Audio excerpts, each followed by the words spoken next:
on satellite imaging.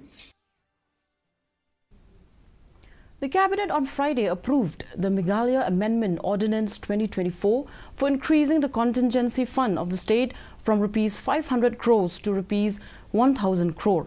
Informing that this is only a temporary measure, Chief Minister Conrad K. Sangmat told reporters after the Cabinet that they have brought this ordinance because there are certain provisions in the budgetary provisions which bar the state government to utilize the funds or money when they get exhausted unless a supplementary demands is passed in the Assembly.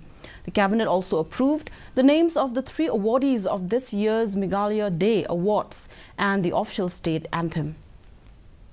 In the increase in the contingency fund of Meghalaya Amendment, this ordinance has been brought in of 2024, and basically this is a temporary measure. So the contingency fund for contingency fund of Meghalaya Amendment Ordinance 2024 will increase the contingency fund from 500 crores to 1,000 crores.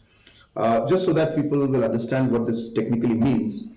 As you are aware, this contingency fund is basically there because certain provisions that are there in the budgetary provisions, when they get exhausted, until unless we don't pass a supplementary demand in the Assembly, then we are not able to utilize the funds or the money. Even if we have the money, we cannot utilize it until unless supplementary demands are done.